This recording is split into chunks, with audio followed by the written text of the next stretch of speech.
너무나 소중한 시간이기에 오늘 제가 지체하지 않고 오늘 말씀을 증거해 주실 우리 이필찬 교수님에 대한 간단한 소개를 드리도록 하겠습니다.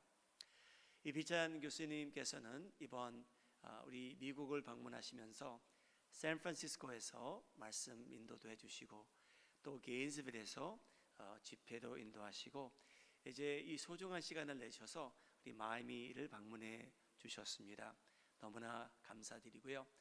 현재 우리 이필찬 교수님께서는 한국에서 이필찬 요한계시록 연구소 소장으로 계십니다. 그 전에 MDB 코스는 우리 목회학 학위는 우리 총신대학 합동신학대학원에서 우리 MDB를 수료하셨고요. 미국에 오셔서 칼빈 신학대학원에서 THM을 마치신 후 영국 스코틀랜드에 가셔서 세인트 앤드류 대학원에서 박사학위를 받으셨습니다. 이게 소중한 시간을 내주셔서 이제 3일 동안 말씀을 증거해 주시게 될 텐데 우리 사랑하는 마음의 한인정리 성도님들, 이러한 소중한 시간을 너무나 저희가 소중히 받아들이시고 하나님의 말씀을 통해서 은혜 받고 저희가 평생토록 신앙생활 하시는데 이 요한계시록 이 내용이 저희 마음에 뿌리를 내리기 바랍니다. 우리 이필찬 교수님 이제 등단하실 때 우리 따뜻한 박수로 환영해 주시기 바랍니다. 교수님 환영합니다.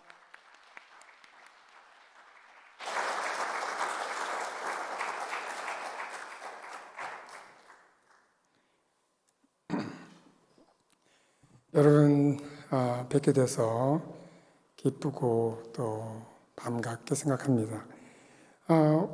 우리 목사님과 교제하면서 올 한 해 우리 마이애미 한인 장로교회가 말씀을 중심으로 하는 그런 하나님의 하나가 되기를 한 마음으로 이제 바라고 있다는 말씀을 들었습니다. 여러분, 말씀을 이렇게 정말 가까이 하고 또 말씀을 잘 읽고 배우기 위해서 필요한 게 뭐냐면 정말 하나님 말씀이 맛있다, 참 오묘하다, 송이꿀보다 더 달다, 이런 경험을 하면 누가 뭘 하지 않아도 말씀을 가까이 할 수 있고 또 말씀을 배우기를 열심히 하고 그렇게 하겠죠. 그러기 위해서 특별히 요한계시록의 말씀은 참 좋은 자료가 될 수가 있습니다. 왜 그러냐면 사실 요한계시록 하면 좀 이따가도 말씀을 나누겠지만 요한계시록은 가깝고도 먼 친구와 같은 그런 느낌이 드는 성경이에요. 그래서 성경은 성경인데 이 읽자고 하니 좀 어렵게 느껴지고 또 안 읽자니 하나의 말씀인데 또 안 읽을 수도 없고 그래서 굉장히 좀 우리에게는 곤란한 그 대상이 되고 있습니다. 이번 기회에 정말 요한계시록의 말씀이 이런 거였어? 이런 큰 그림을 갖고 있나? 여러분들에게 이렇게 놀라움을 제가 선물해 드릴 것입니다. 할렐루야. 제가 항상 요한계시록 강의할 때마다 그런 말씀을 드려요. 여러분들의 기대에 어긋나지 않을 것이다. 그래서 3일 동안 이제 짧다면 짧고 길다면 길고 길다면 길고 짧다면 짧을 수 있는 시간인데 이 시간 동안 의미 있고 또 보람 있는 시간 될 것을 믿습니다. 목사님이 기도하셨지만 또 제가 한번 기도하고 말씀을 시작하도록 하겠습니다. 하나님 감사합니다. 귀한 교회 공동체에 와서 주님의 귀한 말씀 함께 나눌 수 있는 은혜 주신 거 감사드립니다.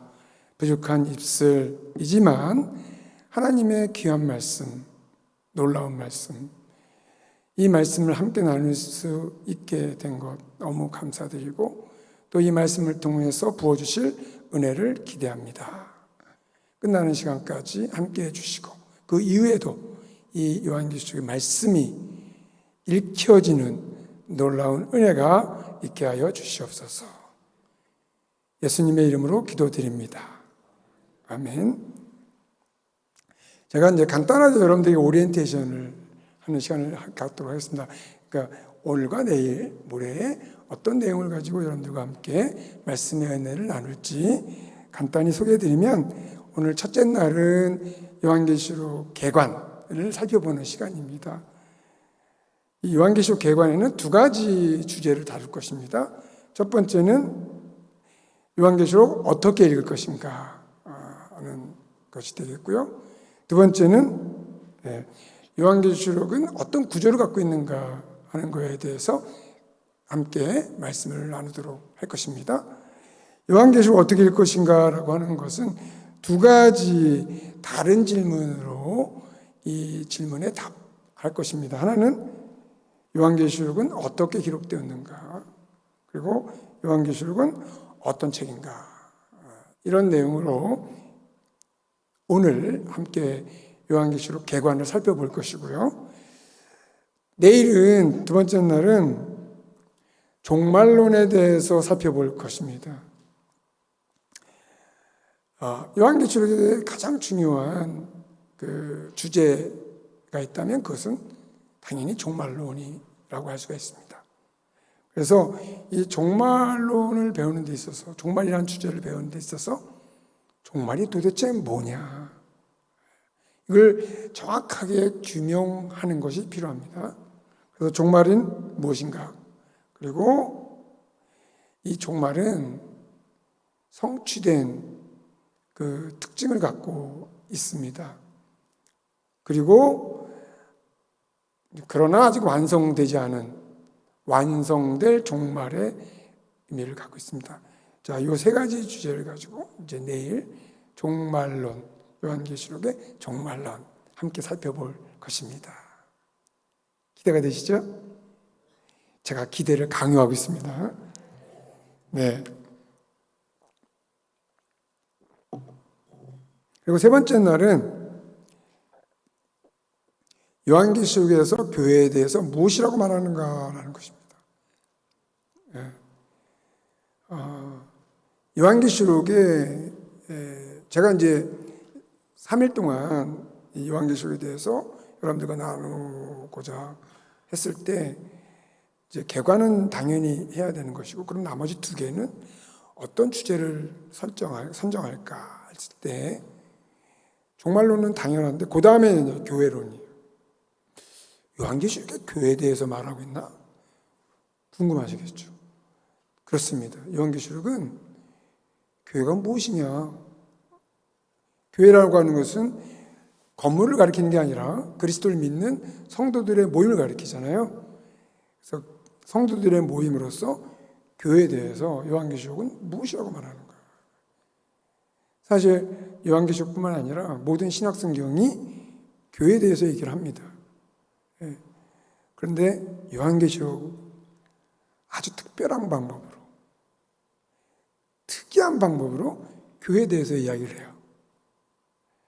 그러니 우리가 이것을 놓칠 수가 없겠죠. 그래서 세 번째 날은 교회에 대해서 얘기하는데, 먼저 지상에 존재하는 교회에 대해서 이야기 나눌 것입니다. 당연히 교회는 이 땅에 존재하죠. 그런데 동시에 교회는 천상적 교회를 말하고 있습니다.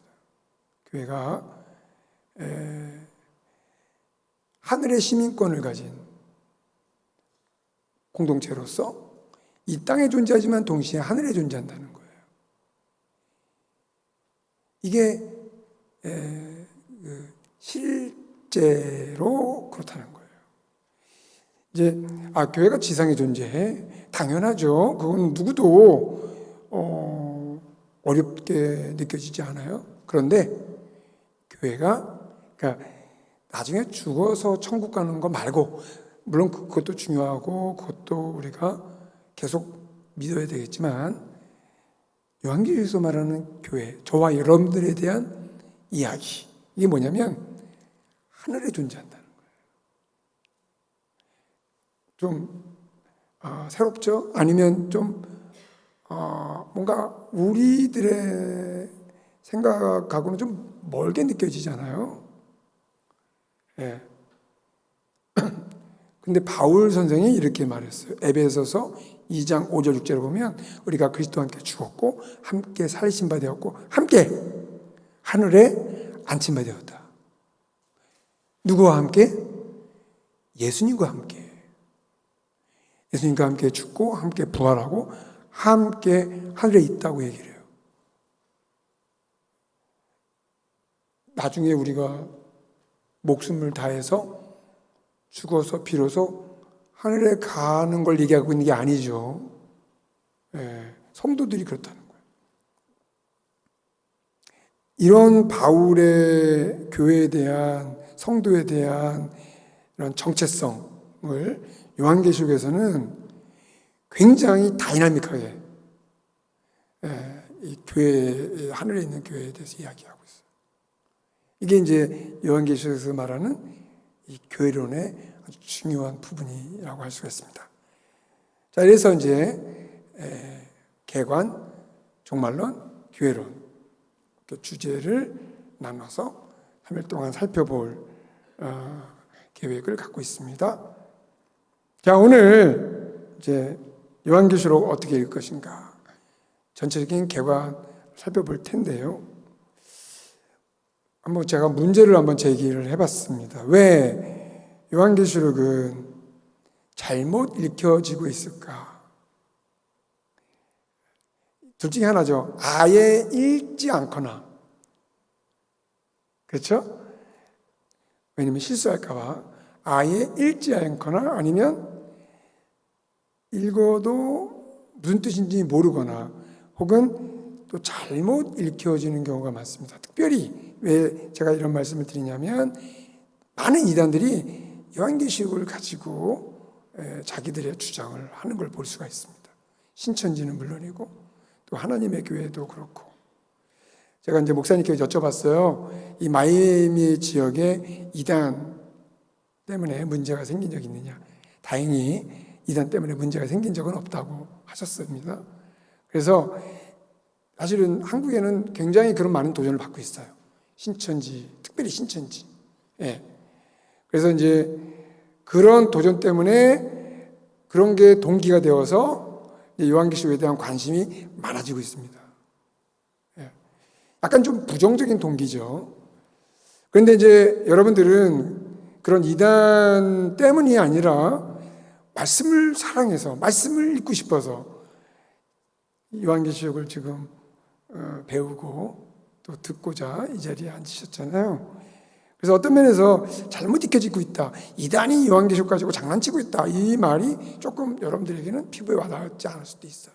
그러나 일반적으로 말하면 요한계시록, 특별히 요한계시록이 잘못 읽혀지고 있는 것은 사실입니다. 왜 요한계시록은 이렇게 많은 왜곡을 가지고 있었는가? 이거는 기독교 역사의 초기부터 이런 왜곡의 역사가 있었던 거예요. 사실 여러분 이제 초대교회 때 이 성경이 정경으로 정해지는 과정이 있었습니다. 한꺼번에 27권의 신약성경이 딱 정해진 게 아니라 예를 들어서 바울 서신 같은 경우가 제일 먼저 정경으로 정해졌고요. 카톨릭 그 당시에는 이제 초대교회 그 이후죠. 100년 이후부터 이제 성도들이 성경을 읽기 시작했는데 어떤 것들은 도태되고 어떤 것들은 정경으로 채택이 돼서 성경으로 이제 이어지는데 제일 나중에 정경으로 결정된 게 요한계시록. 그 몇 가지 그룹이 있는데 그 그룹 중에 하나가 요한계시록이에요. 특별히 이 몬타누스라는 사람이 있는데요. 이단을 이끌었던 그 지도자죠. AD 150년에서 170년 이때 이 요한계시록을 성경적 기초로 간주하고 신비주의와 결합해서 상당히 이 교회에 무리를 일으켰던 인물입니다. 특별히 신비주의적인 그런 어떤, 왜냐하면 요한계시록에 왜 환상이 많이 나오고 하니까 그 신비주의와 결합하기 굉장히 쉬운 그런 그 메커니즘을 갖고 있거든요. 그러니까 이 몬타누스 같은 사람이 등장을 해서 요한계시록을 왜곡하는, 그래서 교회에 혼란을 가져오는 그런 역사가 있었습니다. 그리고 이제 시간이 한참 흘러서 종교개혁 시대 때 토마스 뮌처라는 사람이 극단적인 묵시론적 운동을 일으켰어요. 다니엘서와 이것을 같이 연결해서 뉴 다니엘, 그래서 새로운 다니엘의 운동을 일으키는 하나의 이단적 그런 집단인데요. 거기서도 역시 요한계시록이 빼놓지 않고 사용이 됐습니다. 그러면 마틴 루터는 이 요한계시록에 대해서 어떤 입장이었을까요? 이 마틴 루터는 뭐라고 이 요한계시록에 대해서 평가를 했냐면, 성령이 요한계시록을 만들어냈다는 것을 감지하지 못했다. 그러니까 성령의 감동이 없었다는 거예요. 루터 같은 경우는 아주 탁월한 종교개혁가였고 교회를 개혁하는데 앞장선 인물이고, 또 성경을 독일어로 번역해서 종교개혁을 이렇게 보편화시키는데 상당한 영향을 끼쳤던 인물임에도 불구하고 요한계시록에 관한 요한계시록은 성령의 감동이 없었어. 지프리아에게와 같은 루터가 야고보서를 좀 굉장히 과소평가했죠. 그렇게 요한계시록을 취급했다는 것입니다. 에라스무스 종교개혁가 중에 아주 탁월한 종교개혁가죠. 이 사람도 역시 요한계시록을 성경으로 인정하기 힘들다, 이렇게 평가를 했습니다. 찌빙길리 많이 들어보셨죠? 이분도 요한계시록의 사도적 뿌리에 대한 의구심을 갖고 있었고요.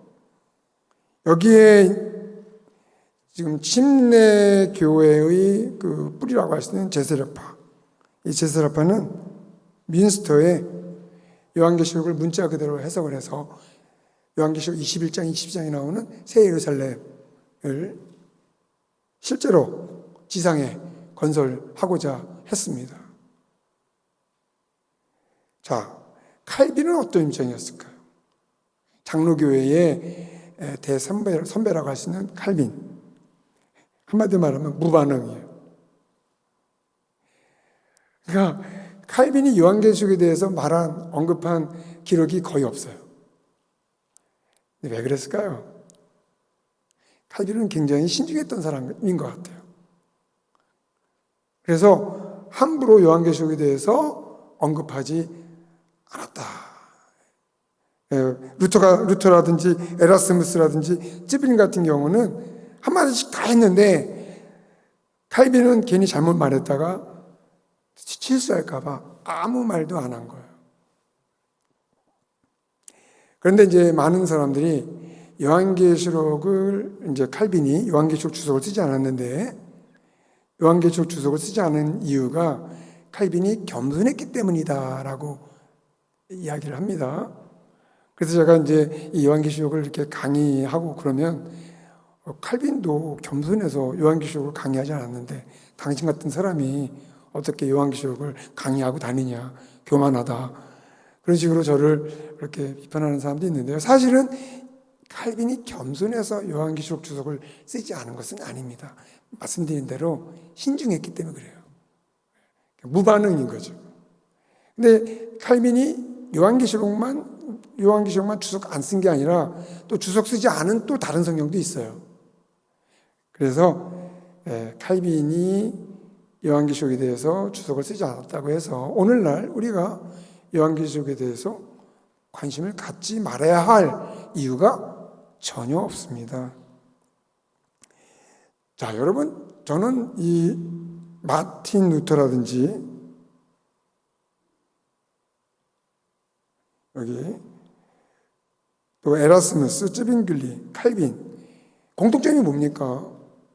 요한계시록에 대해서 부정적이거나 또 요한계시록에 대해서 무관심한 그런 태도를 우리들이 종교개혁의 선두라고 할 수 있는 이런 인물들로부터 지금 확인하고 있는 거예요. 저는 오늘날 이 한국교회 또 미국교회 또 이 개신교 프로테스탄트 후예들이 요한계시록에 대해서 무관심하고 요한계시록에 대해서 부정적으로 생각하는 그 뿌리가 바로 여기 종교개혁가들에게 있다. 사실 이 종교개혁이 일어나고 난 500년의 기간이 흘렀는데요. 오늘날 개신교의 정신은 이 종교개혁가들에 의해서 지대하게 영향을 받았습니다. 여러 신학의 방향이나 신앙의 본질에 있어서 지금도 종교개혁 시즌이 되면 종교개혁가들이 무엇을 가르쳤는가에 대해서 전 세계의 목회자들, 학자들이 모여서 포럼이나 이런 그 토론을 합니다. 그게 500년 동안 이어오면서 그들에 대해서 우리가 약점을 가지고 비판하거나 반성하거나 하기보다는 뭘 개선할 것인가에 대해서 반복해서 하다 보니 이런 부분에 대한 요한계시록이 이렇게 무관심하거나 부정적이었다는 것에 대해서 깊은 반성이 없었다. 그러다 보니 오늘날도 요한계시록에 대해서 무관심하고는 이 개신교 이 서클에서 부정적인 그 성향이 없지 않아 있다. 이렇게 진단을 저는 합니다. 자, 오늘날 한국교회는 어떻냐? 여러분들 이제 마이애미는 워낙 이런 좀 잘못된 그런 영향하에서 벗어난 상태이기 때문에 별로 실감이 없지만 한국교회는 이단뿐만이 아니라 인터급은 이단이라고 말할 수는 없어요. 이단까지는 아니지만 특별히 인터급이 주장하는 이 백투 예루살렘 운동, 요한계시록의 말씀을 상당히 왜곡하고 있습니다. 그런 이제 어떤 환경에서 그 한국 교회가 지금 존재하고 있고 그런 어떤 오류를 비록 이단이나 이런 거에 영향을 받지 않지만 또 하나님의 말씀을 올해 한 해 동안 사랑하고 읽고 또 나누고 또 그렇게 말씀대로 살고자 하는 마이애미 한인장로교회 성도님들에게 그런 왜곡의 어떤 요한계시록을 왜곡하는 것을 예방하고 올바로 요한계시록을 잘 이해를 해서 하나님의 말씀을 읽는데 방해받지 않도록 그런 시간을 갖는 것은 그런 면에서 참 의미가 있다. 이렇게 말씀을 드리고 싶습니다. 자, 저는 그래서 이 요한계시록에 대한 우리의 사명, 일종의 사명 선언인데요. 세 가지 말씀드리고 싶어요. 하나는 재발견, 올바른 해석을 통해서 요한계시록이 이런 말씀이었구나. 이렇게 교회에 유익이 되는 말씀이었구나. 우리가 반드시 이 말씀을 잘 읽어서 교회가 든든히 세워져 가는데 이 말씀에 붙잡혀 있어야 되는구나. 이걸 좀 재발견했으면 좋겠어요. 그리고 우리 담임 목사님도 함께 하시는데 제가 이 말은 사실 목사님들께 이렇게 강의할 때 제가 두 번째는 해당되어 있겠습니다. 적극적인 설교를 통해 목회 현장에서 요한계시록을 선포하자. 이거를 이제 성도님들에게 적용하면 요한계시록을 열심히 공부해서 삶의 현장에서 세 번째입니다. 선포하고 살아내는 것입니다. 우리가 이제 이 요한계시록을 단순히 호기심의 대상으로 삼다 보니 요한계시록의 말씀이 나의 삶과는 또 나의 삶에는 별로 영향을 주지 않는 어떤 저 별나라의 이야기, 달나라의 이야기처럼 생각할 수가 있는데 요한계시록 말씀은 2000년 전에 소아시아에 존재했던, 실제로 존재했던 7교회 성도들에게 선포된 하나님의 말씀입니다. 그래서 2장과 3장에 보면 공통적으로 등장하는 문구가 있는데요. 성령이 교회들에게 하시는 말씀을 들을지어다. 참 흥미로운 그 문구인데요. 2장, 3장에 시작한 이제 7교회의 메시지잖아요. 7교회에게 주어진 메시지니까 7교회 메시지에 항상 시작할 때 예수님이 등장을 해요. 예수님. 승천하셔서 만왕의 왕이 되시고 만주의 주가 되신 예수님이 에베소 교회에게 말씀하신다. 그리고 서만화 교회에 말씀하신다. 그리고 포가모 교회에 말씀하신다. 그런데 끝나는 지점에서는 뭐라고 하고 끝나냐면 성령이 교회들에게 하시는 말씀을 들을지어다. 말씀하신 분이 예수님이신데 뒤에서는 성령이 말씀하신다고 그러고 말씀하는 대상이 에베소 교회, 서만화 교회, 각 교회인데 뒤에서는 그 대상이 교회들, 복수로 바뀌어요. 이건 뭘 의미할까요? 요한계시록의 말씀은 2000년 전에 역사상에 실제로 존재했던 7교회 성도들에게 말씀하신 것과 동시에 그 당시에 존재하는 모든 교회, 그리고 앞으로 존재할 모든 교회들에게 하시는 말씀이다.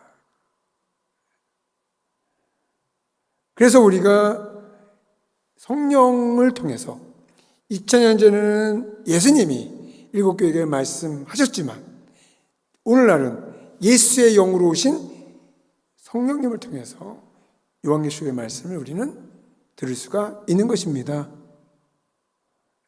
오늘과 내일 모레에 저의 입을 통해서 요한계시록의 말씀이 선포되지만 여러분들에게 들려주시는 음성은 성령의 음성인 줄 믿습니다. 그래서 요한계시록의 말씀이 선포되는 이 현장에 성령께서 함께 하신다고 저는 믿습니다. 그 교회들의 대상 중에 하나가 바로 마이애미 한인장로교회, 저요 여러분들이 늘 믿습니다. 자, 그러면 이제 요한계시록 어떻게 읽을 것인가? 요한계시록 어떻게 읽을 것인가? 우리 모두의 관심사겠죠. 어떻게 읽을 것인가 그랬더니 어떤 분은 그냥 읽는다. 참 속편하죠. 네. 근데 이제 저는 아까 말씀드린 것처럼 요한계시록 어떻게 읽을 것인가라고 하는 이 질문에 대해서 두 가지로 질문을 바꿔서 질문을 하고 싶어요. 하나는 뭐냐면 어떻게 기록되었는가. 어떻게 기록되었는가를 알면 어떻게 읽을 것인가를 알 수가 있다는 뜻이겠죠. 두 번째는 어떤 책인가 하는 거예요.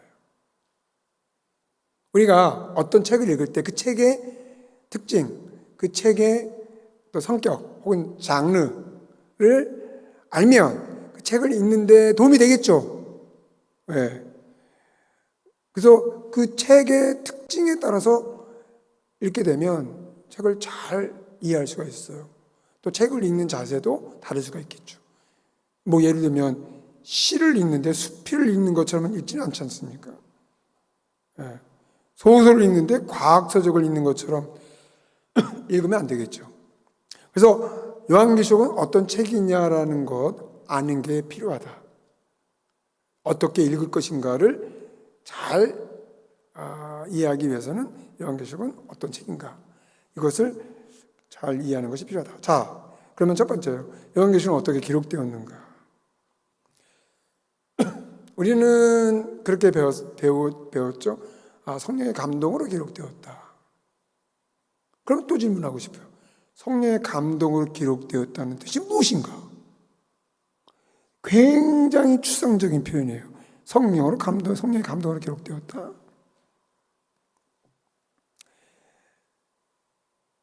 이 어떻게 기록되었는가에 대해서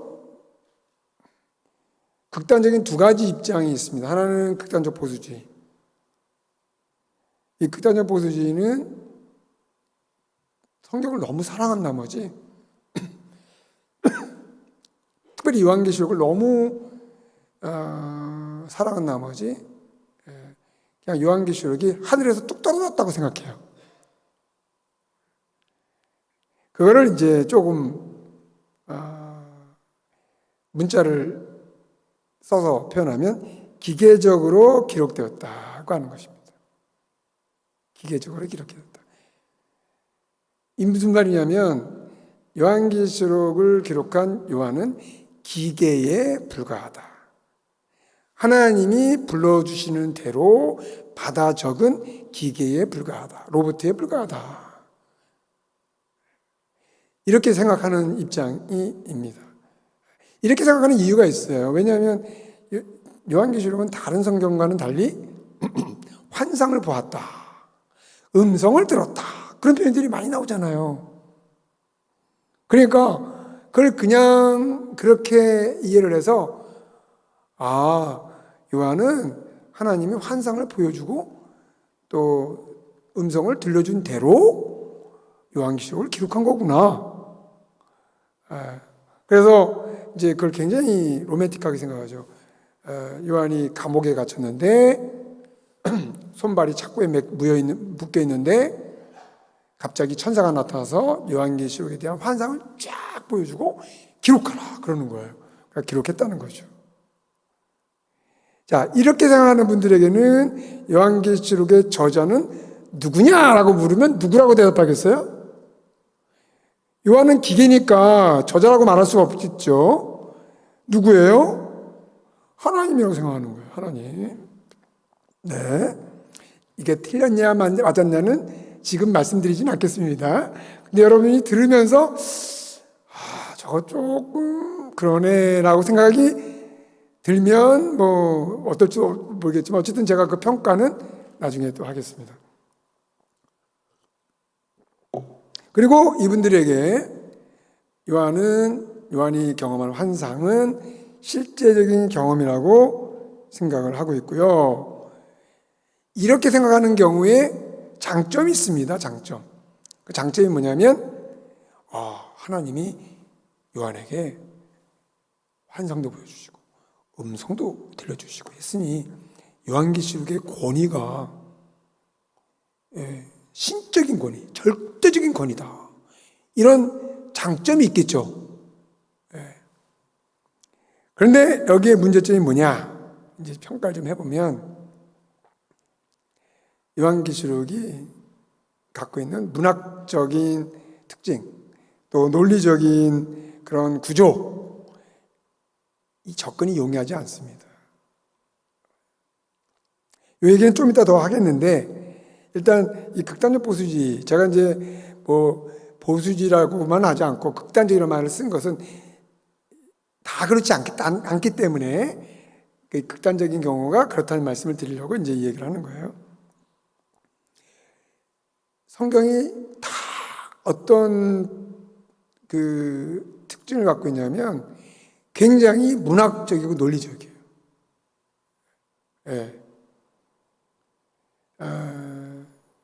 이제 이 번역된 성경 말고 번역되지 않은 그 헬라어로 된 혹은 히브리어로 된 성경을 본문을 보면 그 논리적인 구조를 정말 이렇게 눈으로 확인하는 게 어렵지 않습니다. 굉장히 정교하게 짜여져 있어요. 근데 요한계시록도 예외가 아닙니다. 그래서 하나님께서 요한에게 환상도 보여주시고 음성도 들려주시고 해서 하나님이 전적인 신적인 권위를 가지고 요한으로 하여금 기록하게 했다는 점에서 어떤 요한계시록에 대한 성경의 권위를 세우는 데는 이런 입장이 굉장히 장점이 있지만 단점이 뭐냐면 문학적이고 논리적인 접근이 용이하지 않다는 것입니다. 여러분, 요게 좀 재미는 없지만 요거 거쳐가야, 요 단계를 넘어가야 그 다음 재밌는 망망대해가 열립니다. 왜냐하면 이 단계를 거치지 않으면 이 교통 정리가 안 돼요. 그러니까 이게 조금 지루하더라도 조금 인내하시고 들어주시면 여러분들에게 큰 도움이 됩니다. 여러분, 또 하나의 입장이 자유주의가 있습니다. 이 자유주의의 단점은 한마디로 문제점은 뭐냐면 성경의 신적 권위를 부정해요. 우리는 성경이 하나님의 감동으로 됐다는 사실을 믿습니다. 그래서 성경은 하나님의 그런 말씀이고 하나님의 그런 신적인 권위가 부여됐다는 거 누구도 부정할 수가 없습니다. 그러면 이 자유주의가 말하는 기록 방법은 어떤 것이냐? 하나님의 신적 권위는 배제하고 요한의 창작품이라고 말합니다. 자, 그러니 이 요한계시록의 저자는 누구라고 말하겠습니까? 요한이라고 말하겠죠. 그리고 이 환상의 경험에 대해서 요한이 경험한 실제적인 사건이 아니라 극적 효과를 위한 문학적 기법이다. 이렇게 이걸 이제 이해를 해요. 자, 그런데 이렇게 주장하는 이런 자유주의적 입장에도 장점이 하나 있습니다. 장점이 뭐냐면 이렇게 문학적인 어떤 특징을 인정하다 보니 이런 입장에서는 굉장히 요한계시록에 대해서 논리적으로, 문학적으로 접근을 하는 장점이 있습니다. 그래서 이 극단적 보수주의와 자유주의의 이런 장점과 단점을 보완하면 이렇습니다. 저충한 요한계시록은 유기적으로 기록되었다. 이게 이제 기계적으로 기록되었다는 거에 대응되는 말이에요. 상대적인 말입니다. 기계적으로 기록되었다는 건 뭐냐면 하나님이 요한의 지식이나 감정이나 언어 습관을 완전히 배제하고 단순히 글 쓰는 기계로만 사용해서 하나님이 쓰라는 대로만 썼다. 이게 기계적으로 기록되었다는 것인데요. 여러분, 성경이 그렇게 기록되었습니까? 그렇지 않아요. 예를 들면 바울 서신, 특별히 고린도 전서를 보면 바울의 감정이 막 드러나죠. 화내기도 하고 슬퍼하기도 하고 달래기도 하고 협박하기도 하고 그렇죠. 그리고 갈라디아서, 에베소서, 골로새서, 고린도 전후서, 로마서 보면은요, 언어의 패턴이 많이 달라요. 똑같은 사람이 기록됐는데도 성경마다 언어의 습관이 달라요. 완전히 다른 건 아니지만 다른 게 드러난단 말이에요. 자, 이런 걸 보면 하나님이 성경을 기록하게 하시는 데 있어서 기계적으로 사용한 게 아니구나. 저자의 감정과 언어 습관, 교육 배경, 세계관, 구약에 대한 지식 이런 걸 충분히 활용했다는 거죠. 단 오류가 없게 하나님의 뜻을 드러내게 하는 데 있어서 오류가 없다. 그래서 여러분들이 요한계시록뿐만 아니라 성경 읽을 때 이 성경은 하나님의 뜻을 드러내는데 오류가 없다고 생각하기 때문에 전적으로 신뢰하고 하나님을 알기 위해서 성경을 보지 않습니까? 여러분들이 성경을 보면서 이 성경은 하나님에 대해서 잘못 가르치고 있을 거야 라고 의심하면서 있는 거 아니잖아요. 그러나 성경에 대해서 쓴 주석이나 성경에 대해서 쓴 경건서적을 읽을 때는 어떻게 읽으셔요? 틀릴 수도 있지. 왜? 인간이 그걸 해석한 거니까. 그건 틀릴 수가 있죠. 그걸 성경 읽듯이 읽으면 절대로 안 됩니다. 그런 차이가 있습니다. 자, 그러면 기계적으로 기록되지 않고 이렇게 하나님이 감정과 교육 배경, 언어 습관, 사고방식, 그리고 세계관, 그리고 구약에 대한 지식에 이런 모든 것을 사용했다. 이게 뭐냐면 유기적으로 영감하셨다. 유기적으로 기록되었다라고 말하는 거예요. 유기적이다. 예. 자, 그렇게 되면 여러분, 그러니까 요한계시록은 저자인 요한을 하나님이 기계처럼 활용하지 않고 하나님이 환상도 보여주시고 음성도 들려주셨지만 그걸 가지고 기록한 사람. 그러니까 지금 자유주의가 주장하는 것처럼 환상은 단순히 문학적 기법일 뿐이야. 이게 아니라 저는 이 극단적 보수주의가 말하는 요한의 실제적인 경험이라고 믿습니다. 하나님이 요한에게 환상도 보여주셨고요. 음성도 들려주셨어요. 그런데 그걸 기계처럼 쓴 것이 아니라 자신의 지식, 자신의 세계관, 언어 습관. 그래서 여러분 요한계시록 보면 다른 성경에 비하면 언어가 되게 달라요. 표현력이 되게 달라요. 그건 요한만이 갖고 있는 언어 습관이 있기 때문에 그런 거죠. 그게 반영됐기 때문에 그런 거죠. 그거를 기계적으로 영감되었다고 말하지 않고 뭐라고요? 유기적으로 영감되었다. 유기적이다. 예. 올가닉하다. 올가니컬리하다. 예. 그렇게 이제 표현이 되는 거예요. 그러면 저자가 누구예요? 하나님이기도 하지만 저자가 누구다? 요한이다. 제가 이제 내일하고 모레에 요한계시록 본문을 이렇게 다룰 때 요한이 이렇게 말씀했습니다. 요한이 이렇게 의도했습니다. 이렇게 말할 거예요. 그러면 여러분들이 하나님이 환상을 보여주신 건데 하나님이 음성을 들려주신 건데 왜 요한이 이렇게 말했다고 말하냐? 이렇게 기록했다고 말하냐? 이렇게 의심하면 안 되겠죠. 그렇게 할까 봐 제가 지금까지 말씀드리는 거예요. 꼭 그런 분들이 계셔요.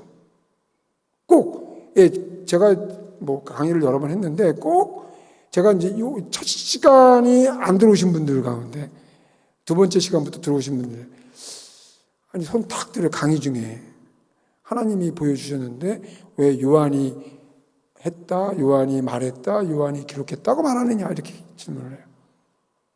그렇게 질문하면 유기적으로 영감되었다는 말을 이해하지 못한 거죠. 자, 이해가 되셨나요? 예. 그래서 계시의 원천은 하나님이시지만 이 계시를 주신 분은 하나님이시지만 그것을 기록한 저자는 누구다? 요한이다. 이게 복음서랑 굉장히 원리가 비슷해요. 여러분, 복음서가 예수님의 말씀을 기록한 거죠? 예수님의 행적을 기록한 거죠? 근데 그걸 기록한 저자는 누구예요? 마태, 마가, 누가, 요한이잖아요. 근데 되게 재밌는 거는 4명의 복음서 저자가 예수님의 말씀과 예수님의 행적을 바라보는 관점이 다 달라요. 만약에 기계적으로 영감이 되었다고 한다면 저자가 한 사람으로도 충분하죠.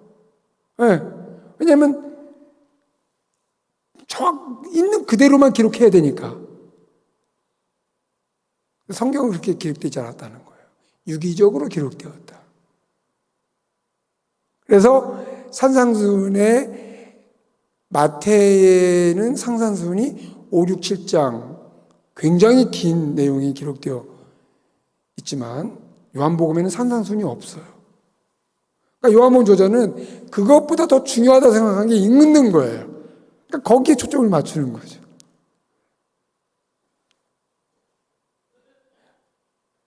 그래서 우리가 산상수훈의 예수님의 말씀을 해석하는데 예수님이 왜 이렇게 말씀했느냐라고 물을 수도 있지만 마태는 왜 이렇게 기록했느냐라고 물을 수도 있는 거죠. 왜냐하면 그걸 기록한 사람은 마태니까. 마찬가지로 이 요한계시록 역시 어떤 본문을 대할 때 요한이 왜 이렇게 기록했을까? 하나님이 요한에게 보여주신 환상은 훨씬 더 많을 수도 있어요. 우리가 지금 갖고 있는 것보다. 또 들려주신 음성은 훨씬 더 많을 수가 있어요. 근데 요한이 그거를 이제 추린 거죠. 예. 그리고 또 자기가 생각하는 것을 자기의 해석을 이 기록에 첨가할 수도 있는 거죠. 마치 마테마가 누가가 예수님의 말씀을 자기의 해석으로, 자기의 관점으로 기록했던 것처럼. 예. 이거 굉장히 중요한 겁니다, 여러분. 예. 요한계시록을 이해하는데 요 산을 못 넘으면 기계적으로 기록됐다는 거에 그냥 이렇게 해가지고 내가 생각을 안 하려고 그래요. 요한계시록을 읽으면서 내 생각을 안 해요. 이게 왜 이렇게 되지? 이 문장이 왜 이렇게 되지? 이 구조가 왜 이렇게 되지? 이렇게 생각하면서 성경을 읽으시잖아요. 여러분들 창세기 읽을 때나 로마서 읽을 때. 근데 그런 식으로 생각을 하면서 요한계시록을 읽으셔야 되는데 기계적으로 영감되었다고 하니까 요한계시록만큼은 생각 없이 읽으려고 그래요. 그러니까 이게 해석이 안 되고 왜곡이 되거나 그냥 다람쥐 쳇바퀴 돌듯이 똑같은 내용만 반복하게 되는 거죠.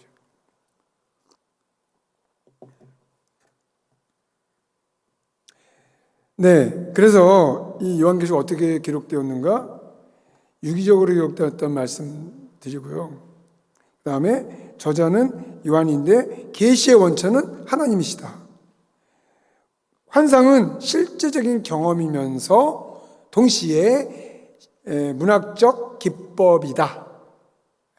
여러분, 그거 아십니까? 상당히 많은 문학 작품 그리고 미술 작품, 그게 그 소재가 요한계시록에서 나왔다는 거 아시나요? 네. 제가 이제 샌 앤드루 대학이 아니라 앤드루스입니다. 거기서 이제 제가 공부를 하는데 어떤 분이 또 학위 과정을 공부하고 있었냐면 그분은 이제 히스토리 디파트먼트인데 그분은 요한계시록이 주제가 되어서 스코틀랜드 지역의 교회에 스테인글라스죠. 예, 여기 이렇게 있는 거. 요한계시록이 주제가 되는 그 스테인글라스만 찾아서 어떻게 표현됐는가를 연구하는 거예요. 그게 히스토리 디파트먼트에서 박사학위 과정 주제로 공부하는 학생이 있었어요. 그만큼 요한계시록에 제가 이제 요한계시록 공부하러 왔다고 하니까 저를 이렇게 불러다가 보여주더라고요. 자기가 찍은 사진, 방문하면서 찍은 사진도 쭉 보여주더라고요.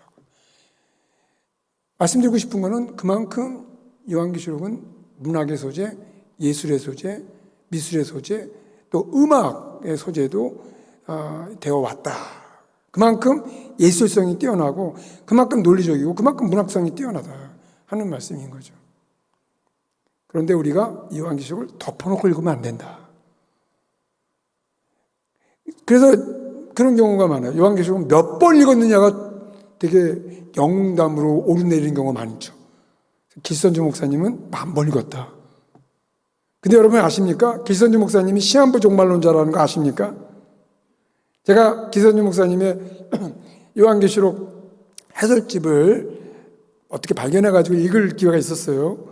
그런데 정확하게 나옵니다. 예수님은 1936년에 재림하신다. 여러분 모르셨을 거예요. 한국교회가 길선주 목사님을 이렇게 영웅시한 나머지 그분의 이런 해석에 대해서는 그냥 쉬쉬하고 덮었어요. 그 다음에 1936년에는 너무 이제 길선주 목사님의 생애와 조금 가까운 시기니까 좀 안전상으로 좀 더 멀리 시점을 또 하나 정했어요. 그때가 언제냐면 2002년입니다. 근데 2002년에 무슨 일이 있었습니까? 월드컵이 있었잖아요, 서울에서. 2002년은 월드컵. 별로 웃으라고 드린 말씀인데 웃지는 않으시네요. 네, 월드컵이 우리나라에서 일본과 같이 해서 우리가 4강 신화를 썼죠. 아무 일도 일어나지 않았어요. 1000번, 10,000번 읽어도요, 요한계시록을 왜곡할 수 있다는 아주 대표적인 실예가 바로 이 경우라고 할 수가 있습니다. 기계적으로 영감되었다? 아니다. 유기적으로 영감되었다. 그래서 환상이 많이 나오는데 저는 요한이 실제로 환상을 봤다고 생각해요. 예. 그런데 그걸 기록하는 과정에서 상당히 문학적인 그런 기법을 통해서 환상을 기록했다. 실제로 요한계시록의 말씀을 보면요, 그 논리적인 구조라든지 문장의 어떤 그 기법이라든지 이런 게 굉장히 탁월해요. 예. 그냥 이 정도만 말씀을 드릴게요. 그래서 성경의 신적 권위를 인정하면서 동시에 문학적이고 논리적인 접근을 할 필요가 있다. 이게 이제 성경 요한계시록이 어떻게 기록되었는가라는 것에 대한 우리들의 생각의 결론입니다. 유기적으로 기록이 되었고 환상의 경험은 실적인 경험이고 그리고 문학적인 기법을 통해서 환상의 경험이 기록이 되었다. 자, 그 다음에 이제 두 번째 주제를 살펴보겠습니다. 제가 10시까지 하는 걸로 들었는데 맞습니까? 예. 여러분들 직장 다녀오신 분들 많이 피곤하실 텐데요. 제가 가능하면 여러분들에게 정말 재밌게 말씀을 나누도록 노력하겠습니다. 자, 요한계시록은 어떤 책인가? 첫 번째, 1장 1절에 보면 예수 그리스도의 계시라고 되어 있습니다. 예수 그리스도의 계시다. 이 소유격 있잖아요. 예수 그리스도의라는 이 소유격은 주격으로도 쓸 수 있고 목적격으로도 해석할 수가 있어요. 그래서 예수 그리스도의 계시를 주격으로 이해를 하면 예수 그리스도께서 계시한 책이다. 맞습니다. 요한계시록, 하나님과 예수님은 동등된 분으로서 요한계시록 계시의 근원이요 원천이 되십니다. 두 번째로 요 의라고 하는 이 소유격을 목적격으로 이해를 할 수가 있습니다. 그래서 요한계시록은 그리스도를 계시한 책이다. 그리스도를 계시한 책이다. 이게 중요합니다. 요한계시록의 말씀은 예수님을 계시한 책입니다. 여러분, 요한계시록이 예수님을 계시한 책이니 요한계시록 읽을 때 누구를 만날 수가 있습니까? 할렐루야. 중요한 거예요. 여러분, 예수님을 만나면 어떤 일이 여러분들에게 일어나나요? 네, 좋은 일이 일어나죠. 네, 회복이 있고요. 치유가 있고요. 그리고 평안이 있고 또 우리가 하는 예수님 앞에 부족한 것이 있다면 부족한 것을 회개할 수 있게 되고요. 자, 이런 일이 요한계시록을 읽을 때 일어난다. 그런데 여러분, 어떤 경우에는 예수님을 만나지 않고 뭐 이만희를 만난다든지 아니면 어떤 이단의 지도자를 뭐 만나게 된다든지 엉뚱한 대상을 요한계시록을 통해서 배우게 되는 그런 일들이 일어나요. 그래서 이제 이단에 빠지게 되고 또 안타까운 거는 요한계시록을 읽으면서 두려움과 공포에 휩싸이게 돼요. 그것은 예수님을 만난 결과가 아니죠. 여러분, 예수님을 만났을 때 결과는 분명합니다. 모호하지 않습니다.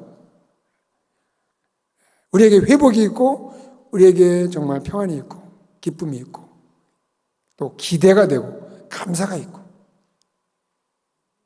요한계시록을 읽을 때 여러분들에게 이런 일이 일어날 것을 믿습니다.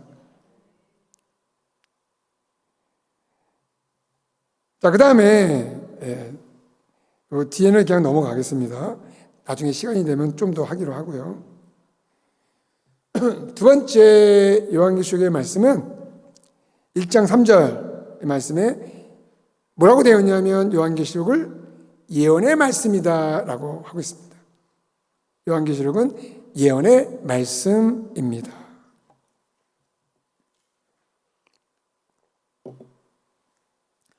여러분, 성경은요, 성경이 갖고 있는 고유한 언어의 의미가 있습니다. 이 성경의 언어가 고유하다고 할 때 그거는 이유가 2000년 전, 지금부터 2000년 전의 일이에요. 언어예요. 그리고 우리와는 영어나 한글과는 전혀 다른 헬라어로 기록됐어요. 엄밀히 따져보면 우리가 성경을 읽는 것은 대단한 일이에요. 그야말로 2000년 전에 고문서를 읽는 거예요. 그러니까 시대적, 문화적, 언어적 이 차이라는 것이 굉장히 크죠. 근데 우리가 이 성경을 읽고 있는 거예요. 그래서 오늘날의 언어, 그러니까 오늘 현대어적인 그런 의미를 가지고 성경의 언어를 규명하는 건 굉장히 위험하죠. 몇 가지 사례가 있어요. 그 중에 하나가 예언이라는 단어입니다. 우리가 오늘날 사전을 찾아보면 예언하면 어떤 의미로 이렇게 사전에 나타납니까? 미래에 대한 말, 그러겠죠. 예언. 그래서 미리에자다가 말씀언을 쓰죠. 이런 의미의 예언은 요한계시록을 예언의 말씀이라고 했을 때 이런 의미를 적용하면 전혀 다른 그 뜻이 나와요. 요한계시록에 대한 결정적인 오해를 갖게 됩니다. 자, 어떤 오해냐? 예언 그럴 때 미래의 자를 써서 미래에 대한 이야기다. 요한계시록을 미래에 대한 이야기로 생각하는 거죠. 노스트라다무스의 예언집과 다를 바 없는 그런 미래에 대한 책으로 요한계시록을 이해하는 경우가 굉장히 많습니다. 아마 지금 이 자리에 계신 분들 가운데서도 그렇게 생각하는 분들이 계실 거예요. 그래서 요한계시록을 읽으면서 미래에 대한 어떤 예측을 한다든지, 이 미래에 대한 어떤 시나리오를 기록한 것으로 생각하는 경우가 있어요. 굉장히 많죠. 그래서 오늘 요즘 이렇게 유튜브 같은 경우에 보면 여러분 잘 아시는 것처럼 내가 어떤 유튜브를 보면 AI가 그거를 계속 떠올리잖아요. 근데 만약에 그 역사적으로 일어나는 사건들, 이게 전쟁일 수도 있고, 그리고 화산, 또 요즘 기후변화 때문에 어느 지역에 비가 많이 내려오고, 눈도 많이 오고, 그런 데가 많이 있잖아요. 그러면 그런 것을 가지고 요한계시록과 연결해요. 봐라. 요한계시록 말씀이 이렇게 되어 있는데, 바로 그게 이렇게 일어나고 있는 거야. 그러니까 미래에 대한 예측 내지는 현재 일어나고 있는 사건을 1:1 대응식으로 요 본문이 요걸 가리키고 있어 라고 생각하는 거예요. 이걸 이제 그 영어로 표현하면 historicizing interpretation, 역사화하는 해석이라고 할 수 있는데요. 그러니까 요한계시록의 어떤 본문하고 역사적으로 일어나는 어떤 사건 혹은 어떤 인물, 어떤 단체, 이런 것과 1:1 대응식으로 요 본문은 요걸 가리켜 라고 행하여 해석하는, 이게 바로 이제 요한계시록을 예언의 말씀이라고 생각하기 때문에 발생하는 그런 부정적인 결과예요. 그래서 요한계시록의 예언의 말씀이라고 할 때 그 예언의 의미가 뭔가를 규모하는 게 굉장히 중요합니다. 자, 이거를 정확하게 이해하기 위해서 그 의미를 성경에서 찾아야겠죠. 예언의 사역을 했던 사람들이 누굽니까?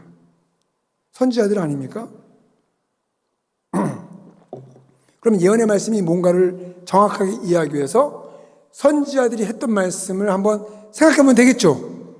뭐 다른 거 없이 무슨 뭐 거창한 신학서적 찾아볼 것도 없고 그냥 선지자들이 예언의 사역을 했는데 그들이 말한 내용의 그를 우리가 지금 뭐 다 하나하나 찾아볼 필요는 없지만 대략적으로 보면 아, 예언이라는 게 이런 뜻이구나 라는 걸 알 수가 있단 말이에요.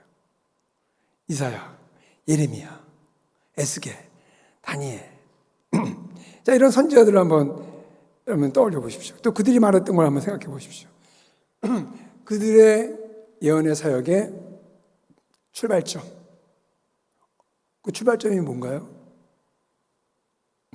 하나님은 창조주이시다. 이게 출발점이에요. 그렇죠?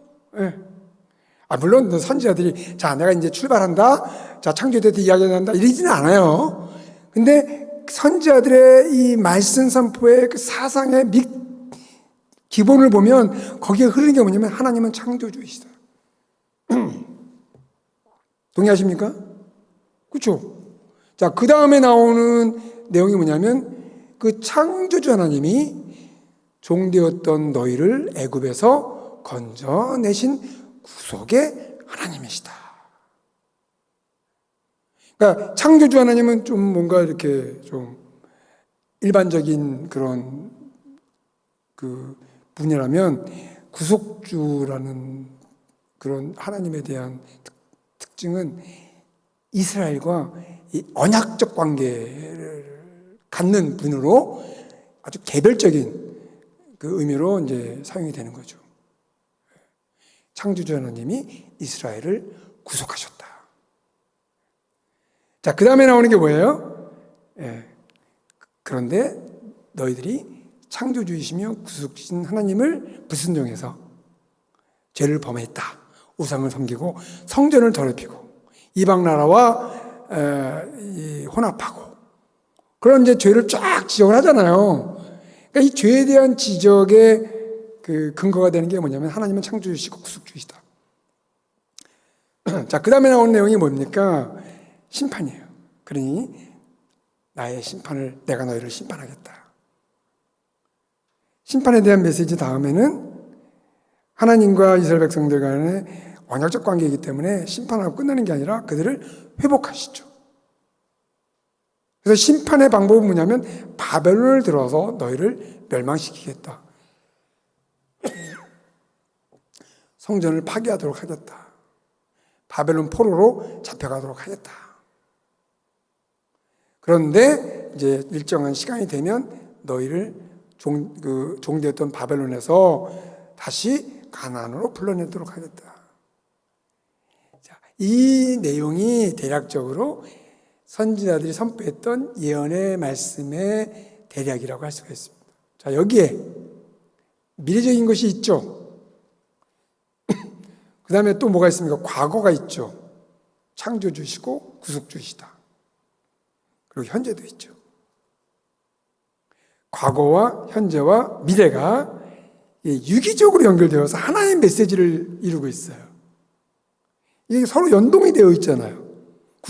창조주시며 구속주이시고 그리고 창조주시고 구속주이신 하나님을 그들이 배반하여 떠났고 그래서 하나님이 심판하시고 그리고 그들을 회복하시겠다. 이게 예언의 메시지란 말이에요. 어떻게 미래만 가리킨다고 볼 수가 있겠습니까? 과거와 현재와 미래가 하나의 유기적인 그 관계를 형성해서 하나님의 말씀을 구성하고 있다. 그러면 예언이란 무엇이냐? 과거든 현재든 미래든 하나님의 뜻과 계획을 알리는 말씀이고 예언의 사역이란 이런 말씀을 대언하는 것이다. 대언. 하나님의 말씀을 대신해서 선포하는 것이다. 이 예언의 말씀이에요. 아마 여기에 대해서 문제를 제기할 분이 없으리라고 믿습니다. 왜냐하면 선지자들이 예언의 사역을 한 선지자들의 말을 정리해 보면 이렇게 정리할 수가 있거든요. 자, 이것을 이제 요한계시록에 적용해야 되겠죠. 요한계시록은 예언의 말씀입니다. 그렇다면 미래에 대한 시나리오, 현재 사건에 대한 어떤 1:1 대응식의 역사화하는 해석, History Searching Interpretation, 이것과는 관계가 없고요.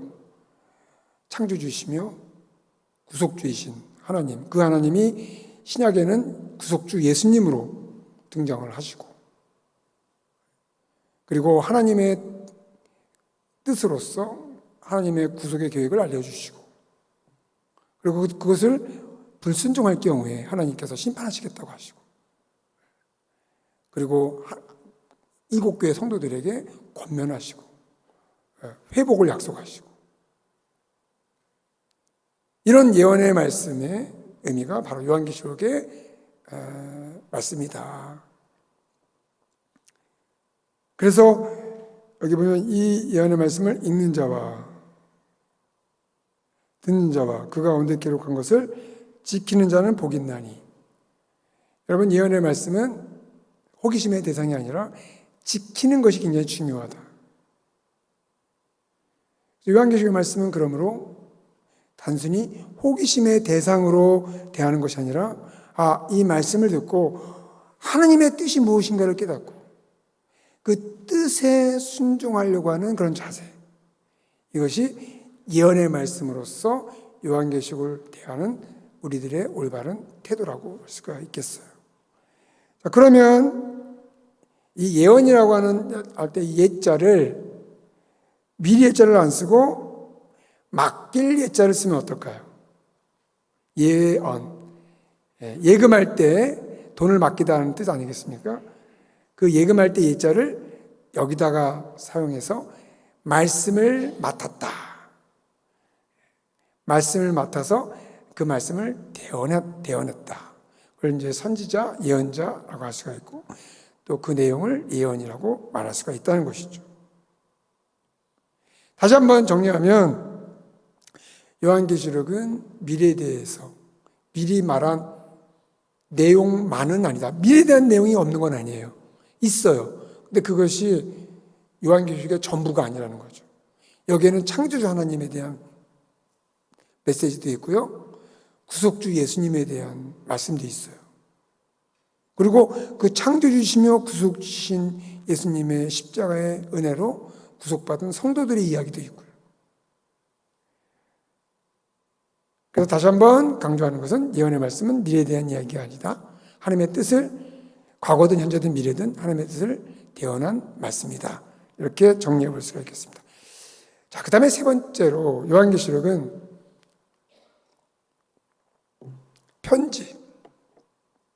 편지입니다. 1장 4절에 보면 요한은 아시아에 있는 7교회에 편지하노니라고 되어 있습니다. 여기서 발신자는 누구이죠? 편지의 발신자 요한입니다. 그리고 편지의 수신자 7교회 성도들입니다. 자, 이런 편지의 중요한 특징이 뭘까요?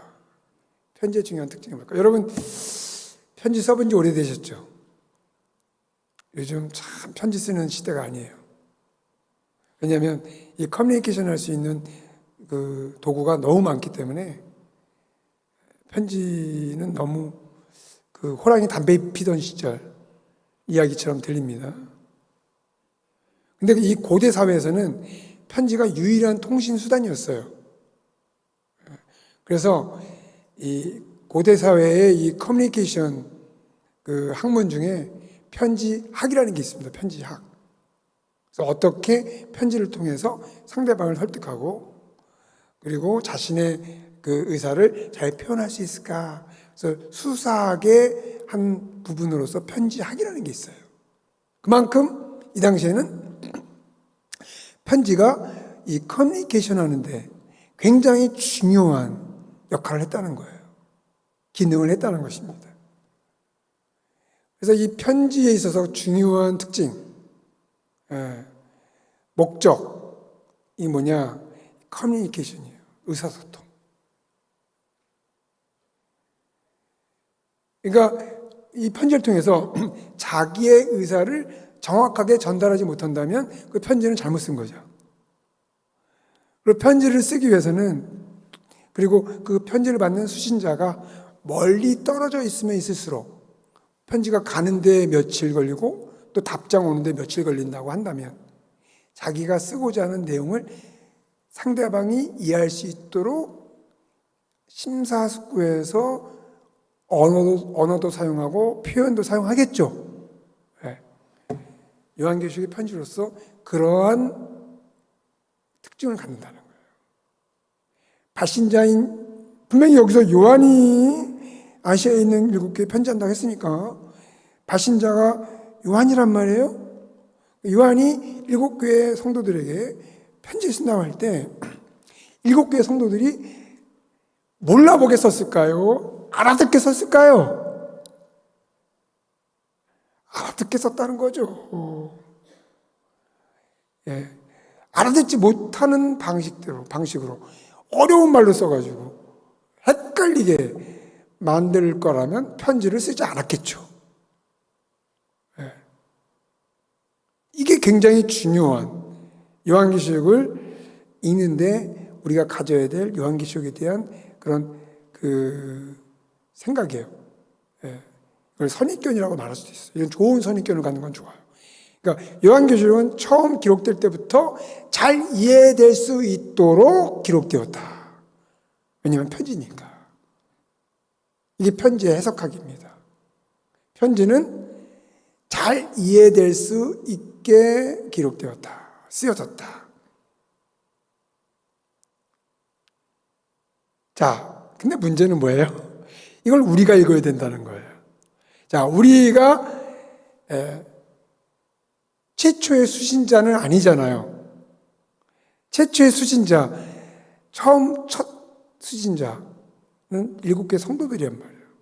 그러니까 요한이 우리를 고려하지 않고 우리를 고려했다기보다는 7개 성도들을 고려해서 이 요한계시록을 편지로 썼던 것이죠. 그렇기 때문에 우리가 요한계시록을 읽을 때는 어려운 게 사실이에요. 언어도 다르죠. 문화도 다르죠. 또 세계관도 다르죠. 또 2000년이라고 하는 그런 시간의 간격도 있죠. 진짜 이거 요한계시록을 이해한다는 것은 굉장히 어려운 일이에요. 예. 그러니까 원칙적으로 말한다면 제가 더워서 이거 좀 이렇게 하겠습니다. 원칙적으로 말한다면 굉장히 어려운 일이란 말이에요. 그러나 또 원칙적으로 말한다면 이것은 이해될 수 있도록 충분히 배려되고 충분히 고려되어 기록이 됐단 말이죠. 그러니까 오늘날 우리가 읽기에 어렵지만 이 본문 자체가 이해될 수 있도록 기록되었기 때문에 우리에게도 가능성이 있는 거죠. 우리도 이걸 이해할 수 있는 가능성이 있는 거죠. 근데 이런 편지라는 것을 고려하지 않고 해석하는 대표적인 사례가 뭐냐면 666이에요. 네. 글쎄 마이애미에도 이런 좀 움직임이 있었는가 모르겠는데 얼마 전까지만 해도 666은 베리칩이다. 거기에다가 또 백신에 무슨 또 666 어쩌고저쩌고 마이크로칩 어쩌고저쩌고 제가 어쩌고저쩌고는 알 가치가 없어가지고 그냥 대충 얘기하는 거예요. 예. 생각해 보세요. 이제 편지라는 걸 가지고 편지 해석적 원리를 가지고 666을 베리칩이라고 해석하는 게 옳은지 그른지 판단해 보세요. 자, 여러분 그러니까 666은 베리칩이다. 라고 했을 때 이런 해석이 옳은지 그른지를 편지의 해석적 원리를 가지고 판단할 수가 있어요. 자, 편지의 해석적 원리는 받신자와 수신자 사이의 커뮤니케이션이라고 그랬죠. 서로 잘 알아야 된다는 거죠. 커뮤니케이션에 있어서 중요한 건 상대방의 의사를 정확하게 파악하는 거잖아요. 그러면 요한이 말한 내용을 7개 성도들이 잘 알았다는 거 아니겠습니까? 상대방이 모르는 얘기를 쓰려면 편지 쓰는 게 아니죠. 일기. 혼자 일기 쓰면 돼요. 근데 이걸 오픈한 거거든요. 이해하도록. 그런데 베리칩이 2000년 전에 있었나요? 요한이 그리고 7개 성도가 베리칩이라는 그 과학 문명의 이기로서 이런 베리칩이라는 것을 2000년 전에 요한이나 7개 성도들이 알았을까요? 몰랐을까요? 당연히 몰랐죠. 그러니 이걸 베리칩이라고 해석하면 아니 된다. 결론이 간단하죠. 그럼 666은 뭐겠어요? 요한도 알고 7개의 성도도 아는 것이겠죠. 서로 모르는데 이 666이라는 말을 쓸 수가 없는 거잖아요. 기본적으로 요한이 기록한 모든 것을 요한계시록을 편지로 받는 수신자 7개 성도들은 다 알았다. 이게 편지의 해석학이에요. 여러분, 이 원칙을 동의하시나요? 예. 자, 그러면 오늘날 우리는 어떻게 해야 되느냐? 이제 학습을 하셔야 됩니다. 학습, 그러니까 꼭 공산당 같은데, 공산당이 상당히 기독교고 이렇게 베꼈습니다. 원래 학습은 기독교적인 거예요.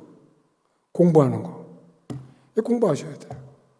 1000번, 10,000번 읽어도 길선주 목사님 같이 시한부 종말론의 결과를 가져올 수 있어요. 그래서 제가 좀 먼저 공부했잖아요. 그렇죠? 제가 여러분들에게 이제 부족하지만 이렇게 요한계시록을 어떻게 읽으면 잘 해석할 수 있을까? 여러분들에게 이제 안내를 해드릴 겁니다. 충분하지는 않지만 주어진 시간 내에서 내일은 종말론, 모레는 교회론 이렇게 말씀을 나눌 거예요. 자, 이제 어떻게 읽을 것인가?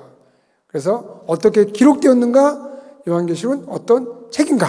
이렇게 살펴봤어요. 이제는 구조.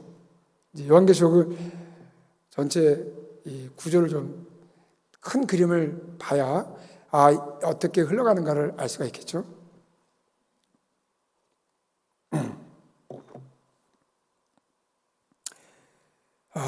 요한계시록의 구조는 100사람이 구조를 나누면 100개의 구조가 나오라고 할 정도로 복잡해요. 근데 이제 제가 배웠던 선생님이 좀 창조적인 그 아이디어를 가지고 구조를 나눴어요. 어떻게 나누냐면 앞에 1장 3절에 이 예언의 말씀을 읽는 자라고 했잖아요.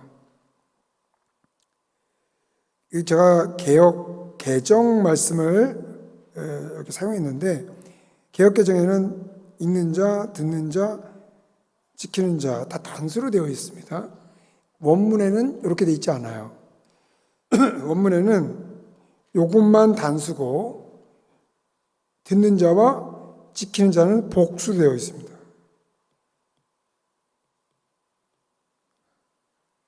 그래서 개역 개정을 할 때 아마 국어학자가 이거 마지막 교정을 본 것 같아요. 그래서 이것만 단수고 왜 뒤에는 복수일까? 그래서 이걸 다 단수로 고친 것 같아요.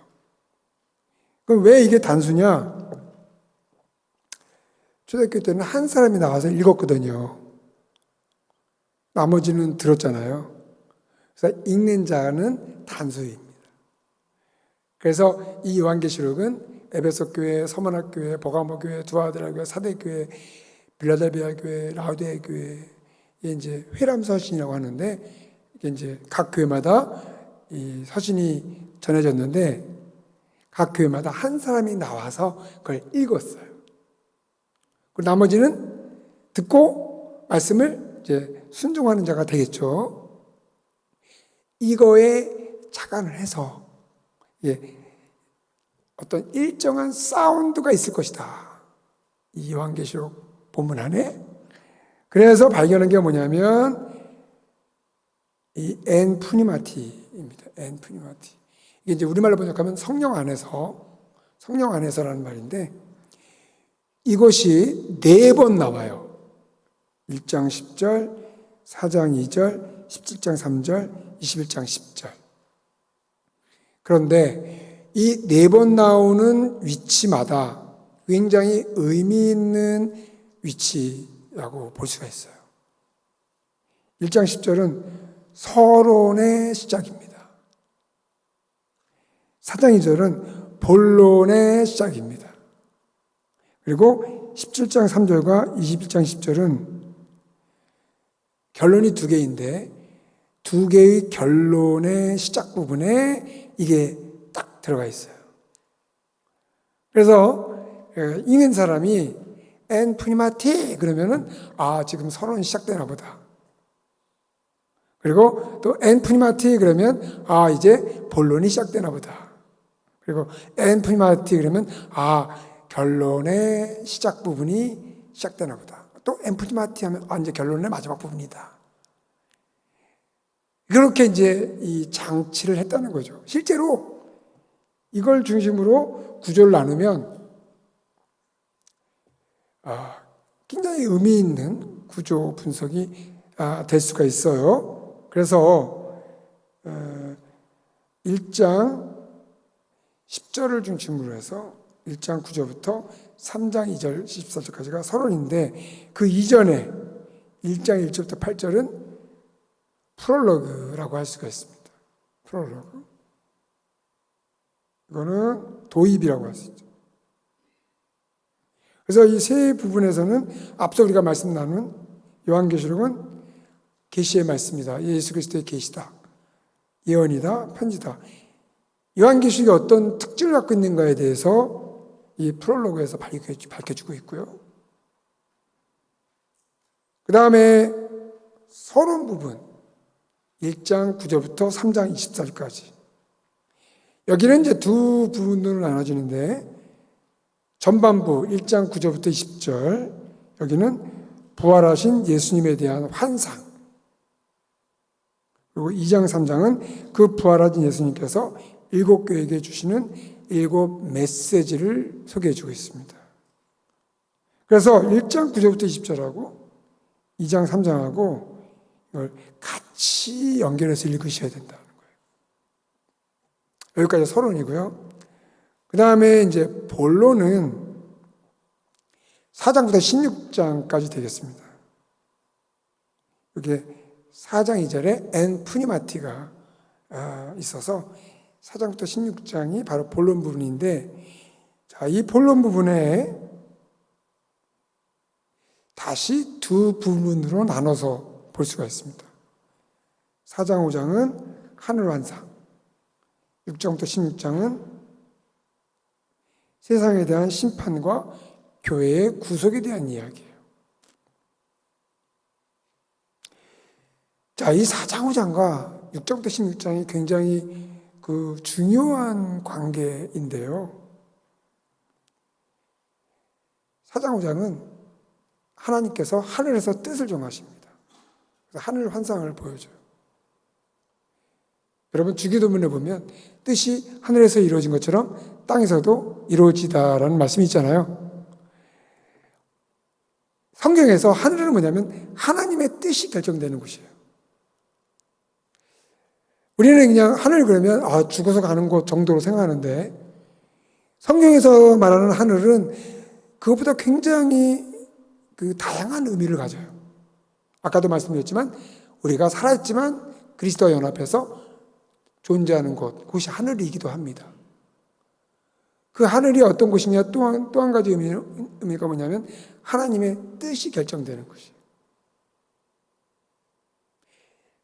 그것과 6장부터 16장의 관계는 뭐냐면 하나님의 뜻이 하늘에서 결정되었는데 그 결정된 뜻이 땅에서 이루어지는 그런 과정, 이것을 6장부터 16장에서 기록하고 있습니다.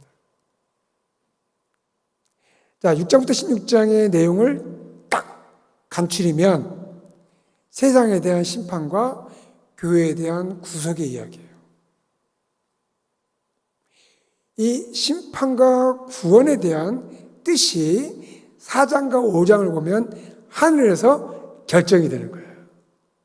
그래서 주기도문의 그 패턴이 다시 말하면 뜻이 하늘에서 이루어진 것처럼 땅에서도 이루어지다라고 하는 그런 주기도문의 기도의 패턴이 요한계시록의 골격을 형성하고 있어요. 4장, 5장 하나님의 뜻이 하늘에서 결정이 되고 6장부터 16장 그 결정된 하나님의 뜻이 이 땅에서 이루어진다. 근데 그 뜻이 뭐냐? 구원과 심판이다. 근데 구원은 그 대상이 교회, 성도가 되고 심판은 그 대상이 세상이 된다. 여러분, 이 구원과 심판의 관계 동전의 양면입니다. 구약에서도 보면 하나님의 구원 사건이 있을 때는 항상 하나님의 심판 사건이 발생을 하죠. 대표적인 게 뭡니까? 출애굽 사건이에요. 하나님이 이스라엘 백성들을 애굽에서 구원하셨어요. 그랬을 때 누구를 심판하셨죠? 애굽을 심판하셨죠.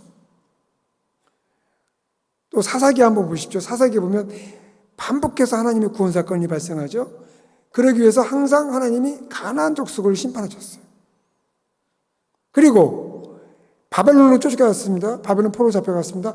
바벨론으로부터의 해방을 위해서 동시에 하나님이 약속한 게 뭐예요? 바벨론을 심판하시겠다. 하나님의 구원 사건에는 항상 세상 세력에 대한 심판이 있다. 그러면 여러분, 예수님의 십자가로 말미암아 예수님이 믿는 저와 여러분들을 구원해 주셨어요. 그러면 이 십자가 사건에는 심판도 있겠죠. 그 심판의 대상이 누가 됩니까? 세상이에요. 세상. 그러니까 이 신약의 성취의 시대에 들어오면서 심판도 절정에 이르고 구원도 절정에 이르어요. 심판도 성취가 되고 구원도 성취가 되는데 구약에서는 바벨론, 가나안 족속, 애굽 이런 이방 족속이었다면 신약에 와서 심판의 대상은 세상입니다. 사탄입니다. 구원의 대상은 그리스도를 믿는 성도가 되겠죠. 그래서 오늘날 이 시대는 심판의 시대면서 구원의 시대입니다. 그러므로 다 둘 중에 하나예요. 구원에 속했느냐, 심판에 속했느냐, 그리스도에 속했느냐, 사탄에게 속했느냐. 죄송하지만 중간은 없습니다.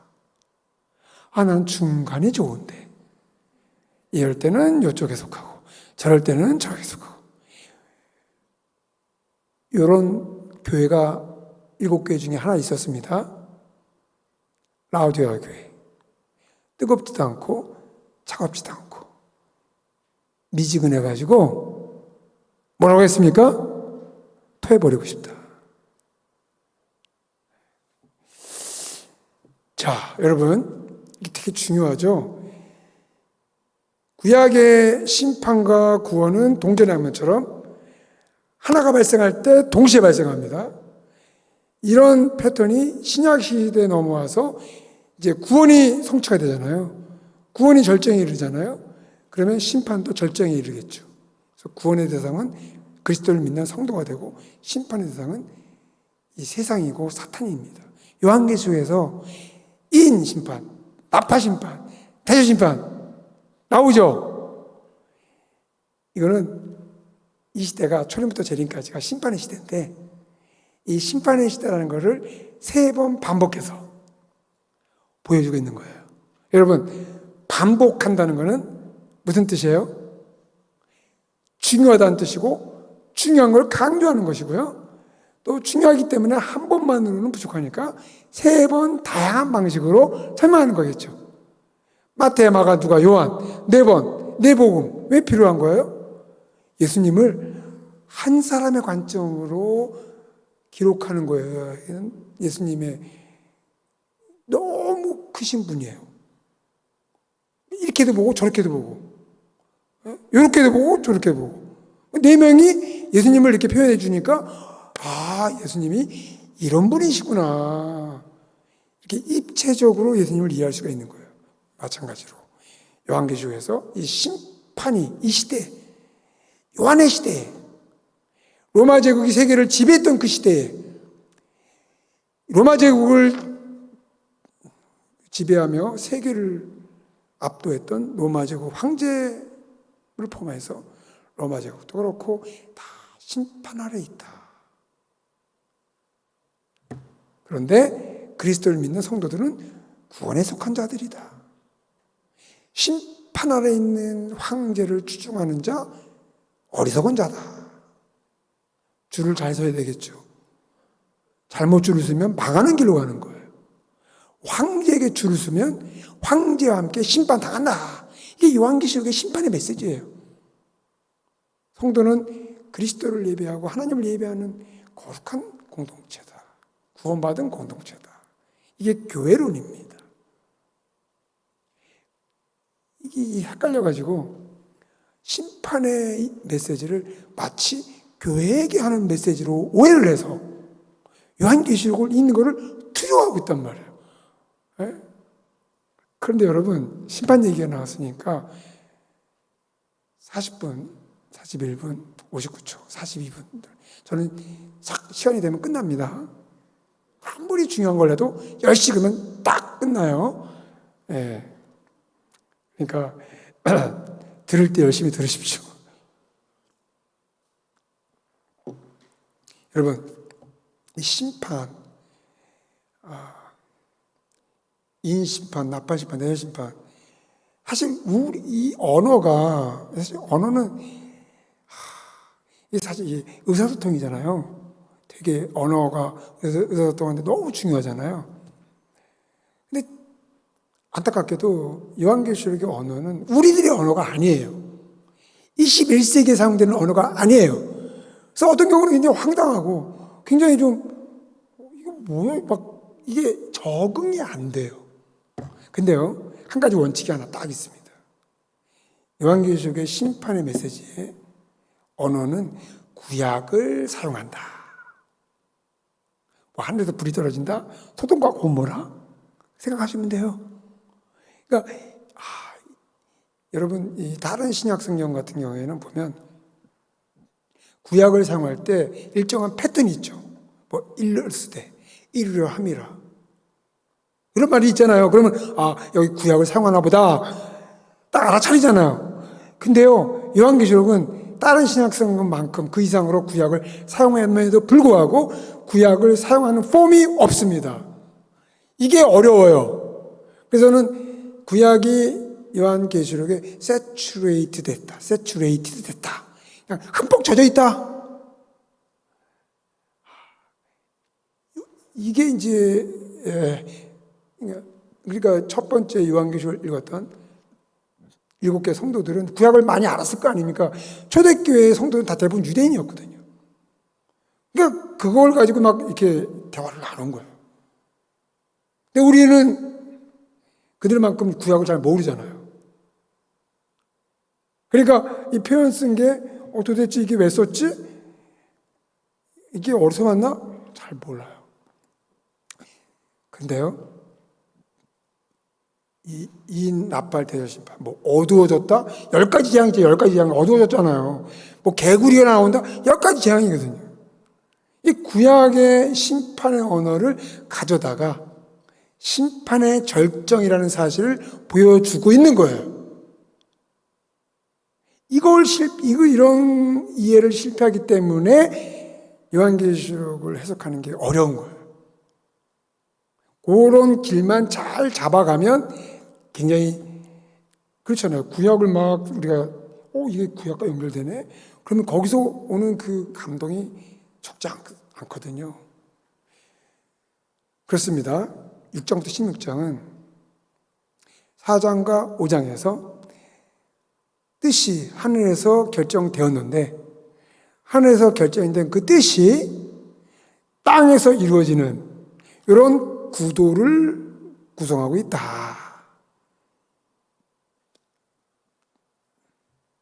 특별히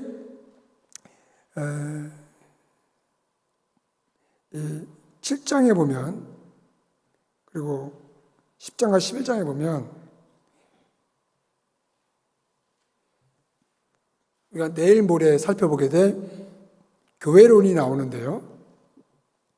이 교회라는 주제가 심판의 문맥과 같이 섞여 나옵니다. 이게 굉장히 의도적이에요. 세상은 이 하나님의 심판 아래에 있는데 그러면 교회는 그 심판 중에 어떤 사명을 갖느냐? 어떤 역할을 해야 되느냐? 어떤 정체성을 갖느냐? 그거를 이 심판의 메시지의 문맥 속에 딱 집어넣으면서 이 이야기를 엮어내고 있어요.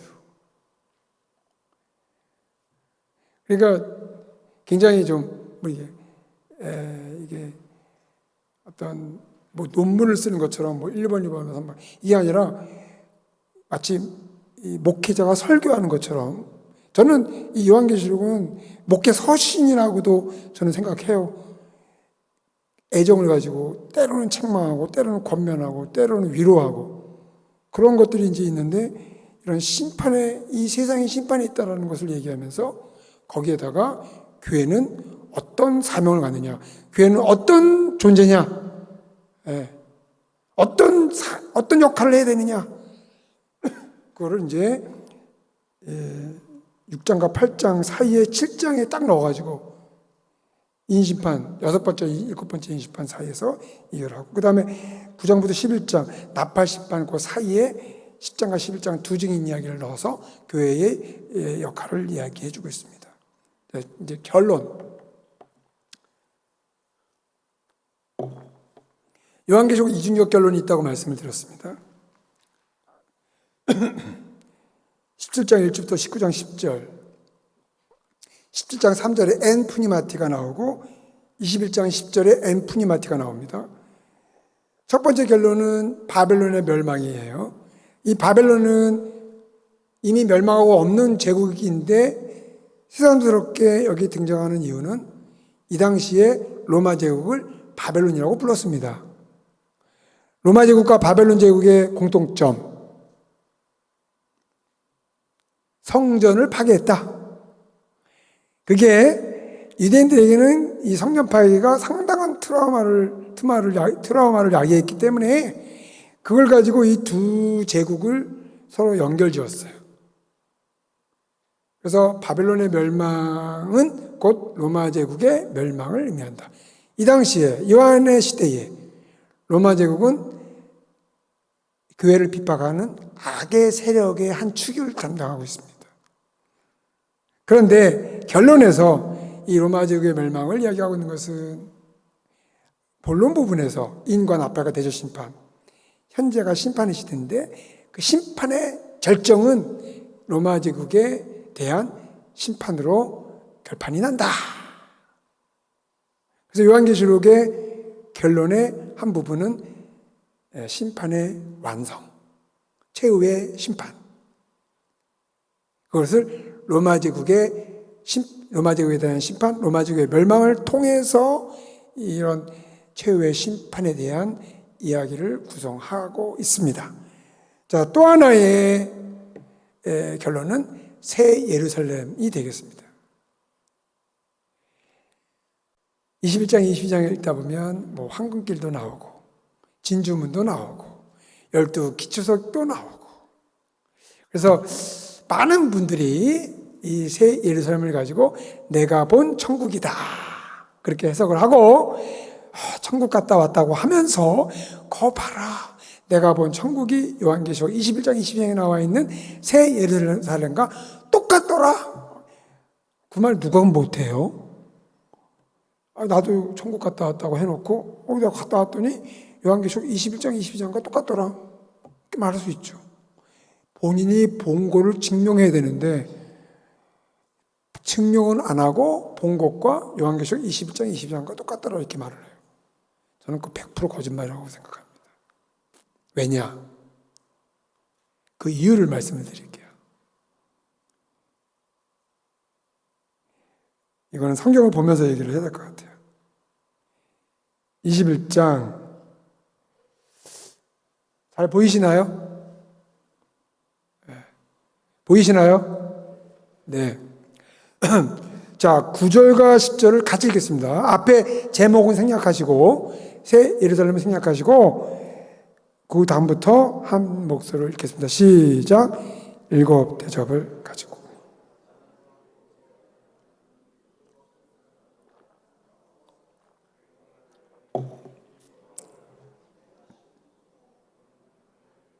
내게 보이리라 하고 성령으로 나를 데리고 그 높은 산으로 올라가 하나님께로부터 하늘에서 내려오는 거룩한 성 예루살렘을 보이니.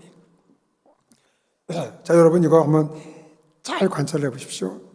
9절에서 천사가 요한에게 보여주겠다고 한 게 뭐였습니까?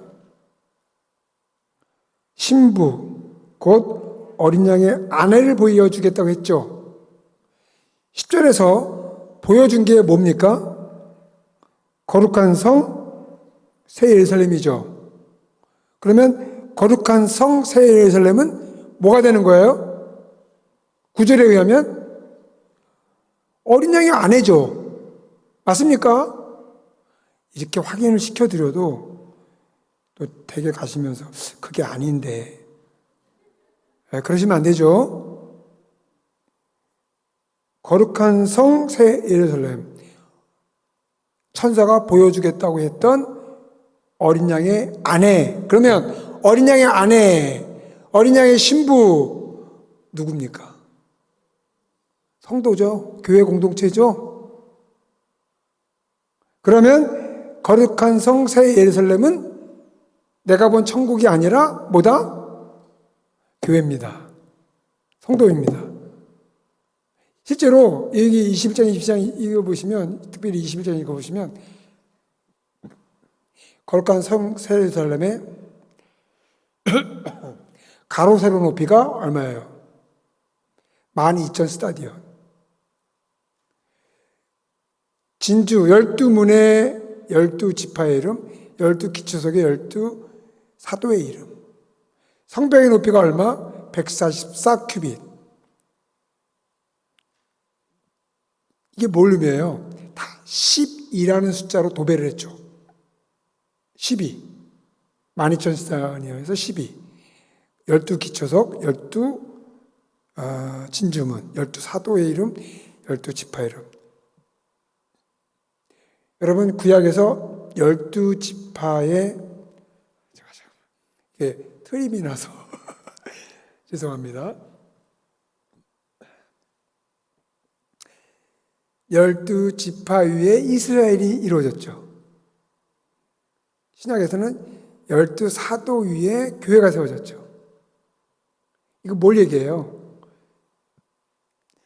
구약의 이스라엘은 약속이고 신약의 교회는 그 약속의 성취다. 이걸 보여주려고 예수님이 굳이 12명의 사도를 뽑으신 거예요. 왜 11명도 아니고 10명도 아니고 13명도 아니고 12명이겠습니까? 12사도를 통해서 세워질 교회는 12지파를 통해서 세워진 이스라엘 백성의 성취이다. 그래서 오늘날 교회는 새 이스라엘, 영적인 이스라엘이다 인 거죠. 12라는 숫자가 새 예루살렘을 도배하고 있는 것은 새 예루살렘이 교회 공동체를 의미한다는 것에 대한 강력한 근거가 되는 거 아니겠습니까? 그것 말고도 내가 본 천국이 아니라 새 예루살렘이 교회 공동체라는 의미가 어린 양의 아내라고 되어 있잖아요. 어린 양의 아내. 댁에 가시다가 그래도 그게 아니지 그렇게 생각하지 마시고요. 꼭 이 말씀 잘 기억해 주시기 바라요. 자, 그러면 다시 돌아와서 마지막 부분에 새 예루살렘이 등장을 합니다. 바벨론을 멸망을 하고 새 예루살렘은 신부처럼 단장을 한다. 데코레이션 한다. 영광스러운 모습, 아름다운 모습이에요. 이 두 개의 언론이 얘기하는 게 뭐냐? 세상으로서 바벨론은 심판을 당해 멸망할 것이지만 성도로서 교회는 영원히 영광스럽게 하나님의 백성으로 살게 될 것이다. 이것이 요한계시록의 결론입니다. 이 결론을 도와주는 두 개의 본문이 있는데 하나는 두짐승, 용의 멸망을 얘기하고 또 하나는 새 창조를 얘기합니다. 새 창조는 교회 공동체가 살아가게 될 영원한 세상.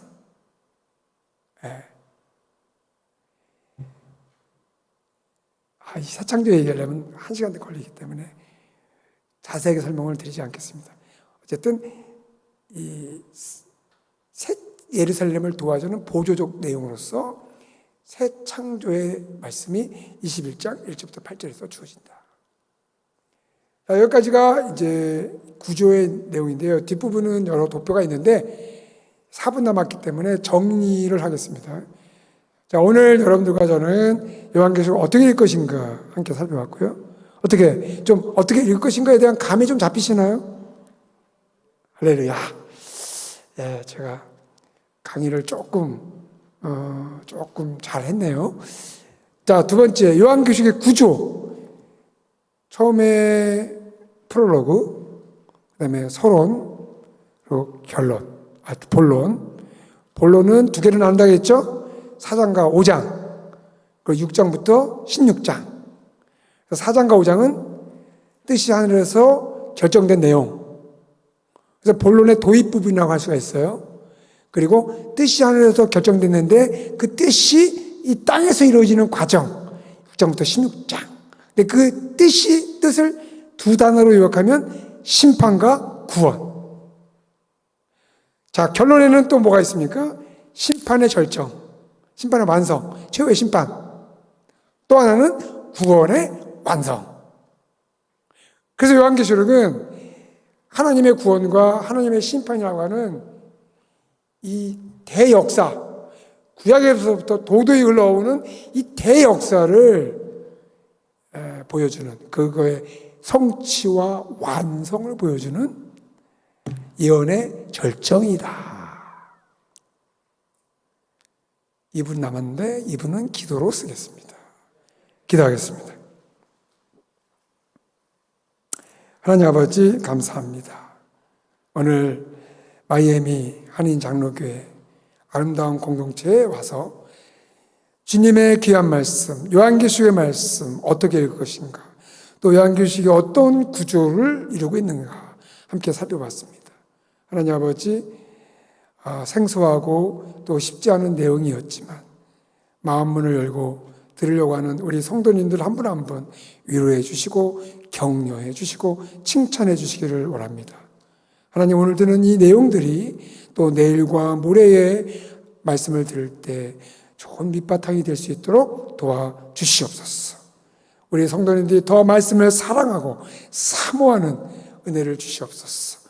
그것을 요한계시록의 말씀을 통하여 허락해 주실 것을 믿습니다. 예수님의 이름으로 기도합니다.